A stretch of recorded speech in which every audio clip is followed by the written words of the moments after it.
Jumpa lagi di kanal Andre Vincent Wenas. Baru-baru ini di kuartal pertama 2021 ada dua lembaga survei yang melakukan survei khusus untuk wilayah Jakarta, DKI Jakarta, tentang elektabilitas parpol. Dengan pertanyaan yang sederhana tentunya, kalau pemilu dilakukan sekarang, parpol atau partai politik mana yang akan dipilih. Nah, keluar 3 nama tentunya, yaitu PDIP Perjuangan, surprisingly PSI atau Partai Solidaritas Indonesia, disusul oleh Golkar. Itu 3 besarnya. Nah, ini menjadi menarik karena Jakarta selalu menjadi barometer untuk perpolitikan nasional. Jadi menarik untuk kita telusuri dan kita cermati lebih dalam. Saya menulis artikel yang berjudul Fenomena 3 besar parpol di DKI Jakarta, hasil survei elektabilitas Q1 atau kuartal 1, kuartal pertama tahun 2021. Begini, agak panjang dan ada beberapa angka-angka yang akan disampaikan, jadi bersabar saja untuk mengikuti detailnya. PDIP, PSI, dan Golkar. Begitu hasil survei elektabilitas khusus di daerah DKI Jakarta yang sudah dilakukan oleh 2 lembaga survei, yaitu Nusantara Strategic Network atau NSN dan Jakarta Research Center atau JRC. Nah, yang pertama oleh NSN, Nusantara Strategic Network, pada 20 sampai 27 Februari tahun ini 2021. Lalu lembaga survei berikutnya adalah JRT, Jakarta Research Center, yang dilakukan pada tanggal 1 sampai 10 April 2021. Metodenya sama kedua ini. Tatap muka langsung. Nah, ini yang menarik. Di tatap muka langsung, bukan per telepon, bukan pakai media, tapi langsung. Dengan random multistage atau multistage random sampling, metode samplingnya. Pertanyaannya pun sederhana. Bila pemilu atau pileg, pilihan legislatif diselenggarakan sekarang, parpol mana yang akan dipilih? Begitu kira-kira pertanyaannya, simple. Nah, NSN ini melakukannya terhadap 400 responden dengan margin of error 4,9%. dengan tingkat kepercayaan 95%. Jadi margin of error itu ya bisa turun atau naik sebesar 4,9%. Sementara JRC itu dengan 800 responden penduduk Jakarta dengan margin of error yang lebih kecil, yaitu 3,4% dengan tingkat kepercayaan 95%. Jadi oke. Nah, bagaimana hasilnya? Elektabilitas parpol menurut survei NSN itu PDIP mencapai 21,3%, disusul PSI dengan tingkat elektabilitas 14,3%, lalu Golkar 9,8%. Ranking berikutnya di survei NSN adalah PKS 8,5%, Gerindra 7%, Demokrat 5,5%, Nasdem 4,3%, PAN 3,5%, PKB 2,8%, dan P3 2%, Partai Umat yang baru ini 1,3%, Perindo 1%, Partai Berkarya 0,8%, Hanura 0,5%, dan Gelora 0,3%. Sisanya tidak dapat dukungan dan ada 17,1% yang menjawab tidak tahu atau tidak menjawab. Sedangkan JRC, sementara menurut survei JRC, elektabilitas PDIP mencapai 20,09%, PSI mencapai 15,4%, dan Golkar 8,3%. Nah, berikutnya disusul dalam survei JRC ini adalah PKS 7,6%, Demokrat 7,1%, Gerindra 5,6%, Nasdem 6,4%, PKB 2,9%, Partai Umat 2,1%, PAN 1,9%, P3 1,4%, Perindo 0,9%, Berkarya 0,6%, Hanura 0,3%, dan Gelora 0,1%. sisanya tidak dapat dukungan, dan yang tidak tahu atau tidak jawab sekitar 19,31%. Sahabat, sebagai informasi, saat ini komposisi kursi partai politik di DPRD DKI Jakarta adalah PDIP memegang 25 kursi atau 23,58%, Gerindra 19 kursi atau 17,92%, PKS 16 kursi 15,09%, Demokrat punya 10 kursi di DKI atau 9,43%, PAN 9 kursi dengan 8,49%, PSI 8 kursi atau 7,54%, Nasdem 7 kursi atau 6,60%, PKB 5 kursi 4,71%, Golkar punya 6 kursi di DKI 5,66%, dan P3 1 kursi atau 0,94%. Total di Parlemen Jakarta atau DPRD DKI Jakarta ada 106 kursi. Sebelumnya, posisi 3 besar untuk DKI Jakarta adalah PDIP, Gerindra, dan PKS. Jadi, dari hasil survei kedua lembaga ini, posisi Gerindra dan PKS telah tergeser oleh PSI dan Golkar.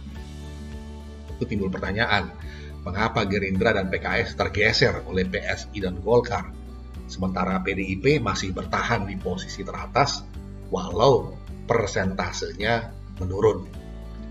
Tentu ada banyak perspektif yang dikemukakan para pengamat ya. Seperti kita ketahui, Gerindra dan PKS adalah partai pengusung Anies Sandi dalam Pilkada 2017 yang lalu bersama PAN, Perindro, dan Partai Idaman sebagai parpol pendukung Anies Sandi.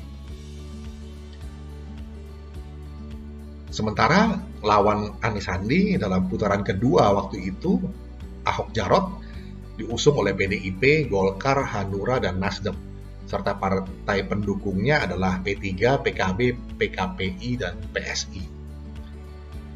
Nah, dari temuan survei lainnya juga dilakukan oleh Jakarta Research Center tentang tingkat kepuasan publik terhadap kinerja Anies Baswedan, ternyata menunjukkan bahwa 53% atau lebih dari setengahnya warga Jakarta tidak puas, sedangkan yang puas itu hanya mencapai 38,9%, serta sisanya 8,1% tidak tahu atau tidak menjawab. Nah, ini rupanya diduga berkorelasi positif terhadap penurunan elektabilitas dari parpol yang dulu mengusung serta mendukung Anies Baswedan, yaitu Gerindra dan PKS. Sementara Perindo dan Partai Umat sebagai pengusung Anies Sandi memang sudah tidak terbilang lantaran selama ini tidak pernah bersuara apa-apa, sehingga partisipasi politiknya boleh dibilang nihil, atau kalau tidak mau dibilang cuma sekedar partai oportunis. Sementara itu, sahabat, Partai Golkar sebagai parpol paling senior dan paling berpengalaman, makan asam garam dalam kancah politik memang boleh dibilang tangguh juga. Setelah beberapa kali mengalami prahara internal dalam level petinggi-petingginya, rupanya Golkar cukup terengginas dalam adaptasi politiknya. Sementara ini masih tercium kan persaingan atau mungkin juga boleh dibilang perseteruan antara Ketua Umum Golkar Pak Erlangga Hartarto dengan Bapak Bambang Susatyo yang terindikasi memang sangat berambisi untuk naik ke kursi RI 1. Ada temuan menarik, sahabat, yang dilakukan Lembaga Survei Kelompok Diskusi dan Kajian Opini Publik Indonesia atau Kedai Kopi tentang tokoh parpol yang paling cocok menjadi presiden tahun 2024. Nah, hasil dari Kedai Kopi ini, survei mereka menyebutkan bahwa Ketua Umum atau Ketum Partai Golkar, Bapak Erlangga Hartarto, elektabilitasnya tertinggi, 17,6%. Kalau melihat di antara ketua-ketua parpol yang layak untuk jadi presiden tahun 2024, begitu metode survei dari Kedai Kopi. Nah, setelah Pak Erlangga Hartarto disusul Ketum Partai Gerindra, Pak Prabowo Subianto dengan 15,6%. Kemudian Sandiaga Uno 13,7%. Urutan berikutnya ada Puan Maharani dan Ketum PKB, Muhaimin Iskandar masing-masing 9,6%. Ada juga Ketum Partai Demokrat Agus Harimurti Yudhoyono AHY 9%. Presiden PKS Ahmad Syaiqo 8,3%. Yusuf Kala, Pak Yusuf Kala juga dapat namanya di situ, ada 5,9%. Ketum PDIP Ibu Megawati Soekarno Putri dan politisi Nasdem Ahmad Syahroni masing-masing 4,8%. Kira-kira begitu gambarannya. Survei tokoh parpol oleh kelompok diskusi dan kajian opini publik Indonesia atau kedai kopi tadi ini dilakukan terhadap 1.260 responden di 34 provinsi pada tanggal 29 Maret sampai 4 April yang baru-baru lalu. Apakah ini juga yang menyebabkan elektabilitas Golkar di DKI Jakarta ikut terdongkrak? Ya, bisa saja. Kemungkinan itu memang tidak tertutup. Karena kita tahu dalam politik semua bisa jadi mungkin. Lantaran semua bisa pula saling berkorelasi. Baik korelasi positif maupun negatif.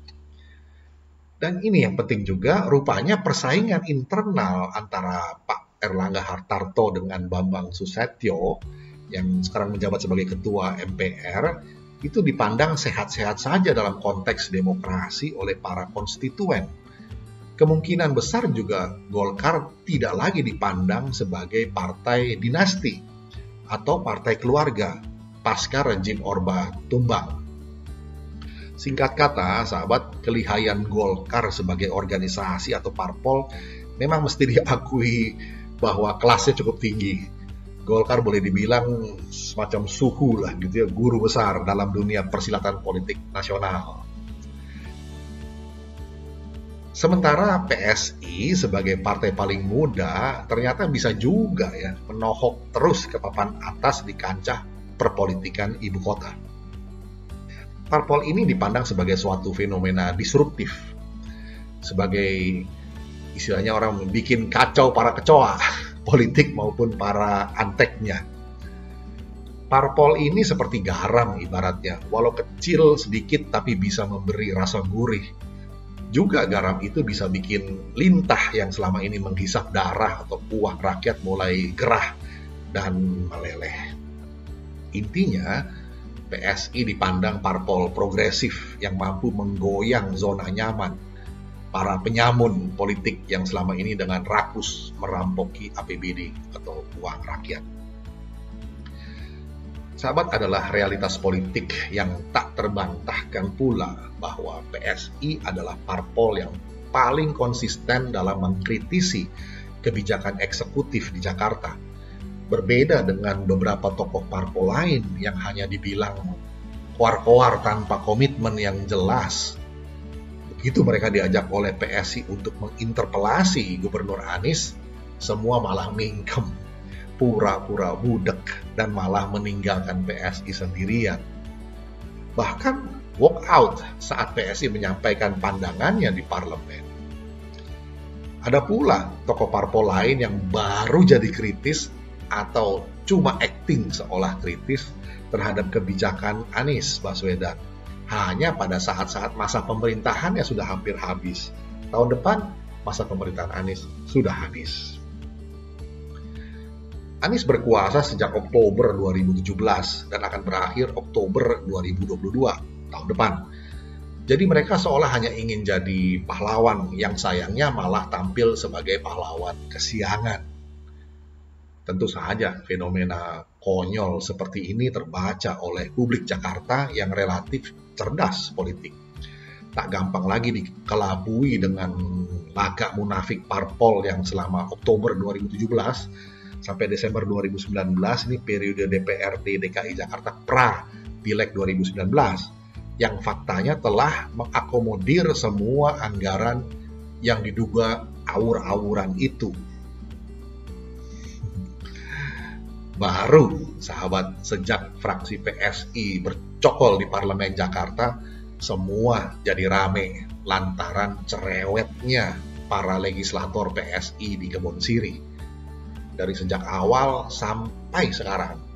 Daya kritis yang konsisten dari PSI ini rupanya mendapat sambutan positif dari warga Jakarta.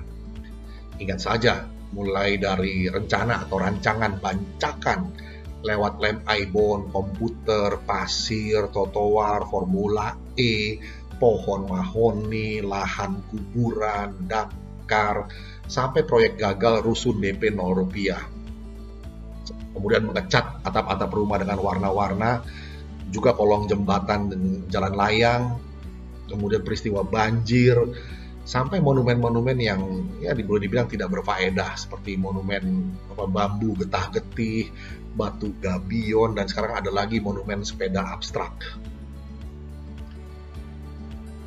Semua gestur politik PSI di Parlemen Jakarta serta kader-kadernya yang aktif serta kritis ini rupanya dipandang sebagai gestur keberpihakan pada rakyat yang orisinil, genuine, dan nyata bisa dirasakan oleh konstituen ibu kota. Sehingga ya tentu saja tidak heran bila elektabilitas PSI di Jakarta bisa meroket ke posisi 3 besar, bahkan di atas Golkar. Istilahnya PSI itu from zero to hero.